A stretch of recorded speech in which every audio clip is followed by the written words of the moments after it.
Et bonjour tout le monde, bienvenue sur la chaîne des Bois Perdus Créatorium. Et on se retrouve aujourd'hui avec Medrael, vous l'aurez deviné, pour discuter du coup de la campagne Ulule qui vient d'ouvrir et pour faire justement une vidéo FAQ. Donc en commentaire de cette vidéo, Tout à vous fait. pourrez nous poser toutes les questions que vous voulez sur le journal de Gurlotte, sur les Bois Perdus Créatorium et sur qui on est déjà, parce que vous êtes là, vous êtes sur TikTok, il y a deux randoms qui tombent devant votre gueule. Vous vous demandez certainement qui on est et pourquoi on fait ça. Surtout lui. Voilà, mais demandez-le. Moi, je vous répondrai avec plaisir. Lui, peut-être pas, parce que le plaisir, il connaît pas, mais... Tout de suite. Voilà. Et pour lancer du coup cette FAQ, on va répondre déjà aux quelques premières questions qu'on a eues. Surtout à la première question qu'on a eue. Surtout à la première question qu'on a Tu te eue. souviens de la question? Alors, je m'en souviens à peu près. C'était une question de Petite Mio qui te demandait où tu trouves les inspirations pour écrire tes poèmes, ou pour écrire en général même. On va commencer par éclaircir un point. C'est pas une question précisément de lieu. C'est plus une question de comment on trouve l'inspiration pour le coup. Pour le coup, oui. Parce que sinon, où est-ce qu'on trouve l'inspiration? Bah chez soi souvent. Souvent chez soi. Mais parfois dehors. Parfois, je la suis dans la rue. L'inspiration. L'inspiration. Calme-toi, espèce de stalker. Oh. Et parfois, dans le café. Parfois dans le café. Le café, c'est très important. Oh, mon ancien logo. Je t'ai fait Non. une tasse au pif. Hein. Plus sérieusement, le problème souvent c'est pas de trouver l'inspiration, c'est déjà de la conserver. Parce que c'est quelque chose qui vient souvent à un moment où c'est tout sauf opportun. Ouais. Donc, dans ma manière de travailler, personnellement, je vais surtout m'accrocher à une phrase, une idée que je vais noter quelque part pour la relire plus tard. Parce que c'est pas le moment d'inspiration que je vais retrouver, mais plutôt je vais essayer de développer de l'inspiration à partir de justement cette phrase qui, sur le moment, sonnait convenablement à l'oreille, et je vais essayer de développer à partir de là. C'est souvent comme ça que ça se passe. Mais il y a aussi le panel de j'ai cette idée-là que je veux retranscrire. Et à partir de là, comment on fait? Et ça, c'est tout de suite plus compliqué quand tu poursuis une idée que tu avais à l'origine sans savoir déjà par où commencer. Ça peut être assez chaotique. Parce que justement, la manière naturelle que tu as de travailler peut justement être, comme je le disais pour moi, depuis une phrase qui va constituer du coup mon amorce tout simplement. Ou parfois c'est pas l'amorce mais c'est le cœur du texte lui-même. Et de là j'ai tendance à développer. Donc pour développer une idée seule, il faut d'abord que de cette idée, je trouve soit une amorce, soit une phrase autour de laquelle broder, tout simplement. Mais ce ne sera pas le même cas pour lui. Ouais, alors moi, par exemple, l'inspiration, je la trouve pas. C'est pour ça que j'ai toujours pas sorti mon roman. Hein. L'inspiration, elle me fuit. Non, l'inspiration, moi, je la trouve souvent dans l'atmosphère, l'ambiance que j'ai pour écrire. La plupart du temps, pour écrire, je me pose. Déjà, il faut que je sois dans le calme absolu. Il faut que vraiment qu'il n'y ait pas de bruit ambiant, pas de distraction, parce que je suis quelqu'un d'extrêmement facilement discret. Enchanté, distraction. Ah, bonjour. Voilà, du coup je sais déjà plus ce que je disais. Mais ouais, donc voilà, souvent je me pose avec mon casque, mais vraiment bon gros casque massif qui fait que j'entends pas l'extérieur, et du coup que ma femme pense que je l'ignore. Mais c'est pas contre elle, c'est pour que je puisse me concentrer. Il est occupé à écouter d'autres femmes. Alors, entre autres, quand c'est des femmes qui chantent, oui. Voilà. Mais du coup, j'écoute beaucoup de musique.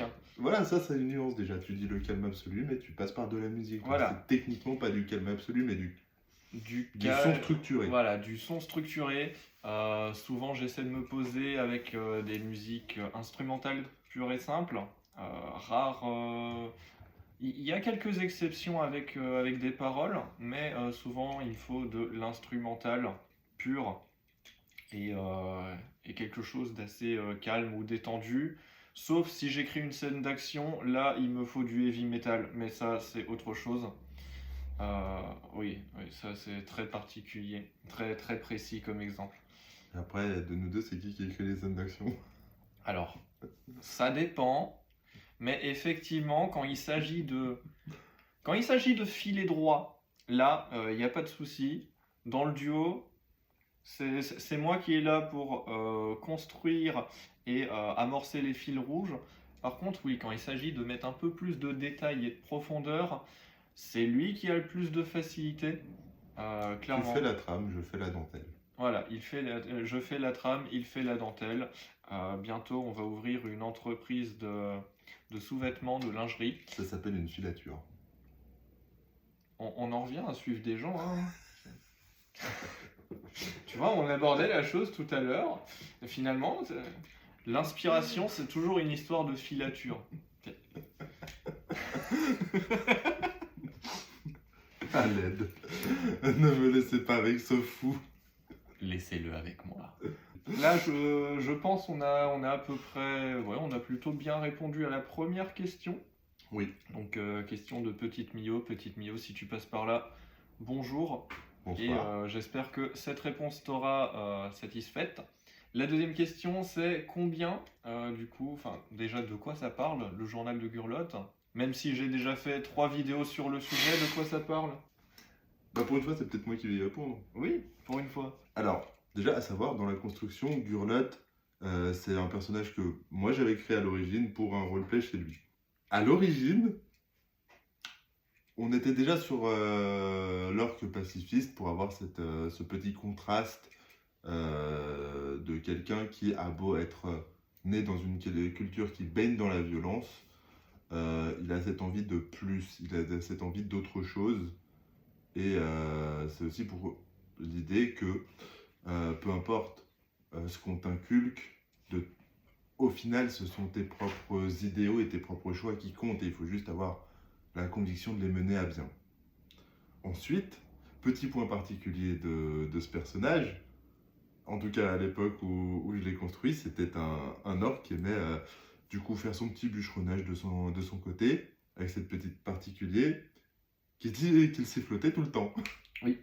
Ce journal, du coup, c'est simplement un journal où on va suivre l'évasion de Gurlotte depuis sa patrie où il n'est pas à sa place. C'est principalement le journal qui va retracer le moment d'où il part de la nation des orques, où il ne se sent pas spécifiquement à sa place, et où il va commencer son voyage pour faire un peu le tour de l'Eria, en quête tout simplement de son petit havre de paix. Tout simplement. Tout simplement. On avait aussi une autre question du coup qui est liée, parce que là on vous a présenté Comme les destins. Comme les destins, premier roman qui, si on dépasse les 2000 € sur la cagnotte Ulule, eh bien je m'engage à le finir pour fin 2025. Le nombre de fois que j'ai entendu cette phrase. Oui, mais du coup cette fois j'aurai plus le choix. Et voilà. Donc, Après, il dit lui le finir, mais c'est moi qui me tape une bonne partie de la réécriture. Hein. La trame elle est bien, mais faut pignoler. Hein. C'est un travail en duo. Arbeit, dit-il. Mais ouais, du coup, la deuxième question, enfin la question qui était liée, C'était c'est... pas déjà la deuxième question, ça? Oui, la troisième qui est... Bref, la question suivante, quelle taille fera du coup le journal de Gurlotte? C'est très simple. De manière effective, si on prend uniquement le texte, on a une 40aine de pages. Oui. À cette 40aine de pages, on va rajouter quelques petites illustrations pour faire justement cet effet journal, où il va du coup faire des croquis au fur et à mesure des textes. Donc on devrait facilement rajouter déjà une dizaine de pages juste en illustration. Oui, et rien qu'avec la mise en page, là on est à 50 pages. Donc avec les illustrations, oui, on serait entre C'est difficile à dire 55 et... précisément, Oui, mais on va être autour d'une 60aine de pages. c'est ça. On Normalement, en théorie. En pratique, on verra bien. En pratique, on verra bien. Mais on serait voilà, à peu près une 60aine de pages, sachant que ça a jamais été pour vocation de faire un gros bouquin. Ici, Oui, c'était... c'est une amorce à l'univers.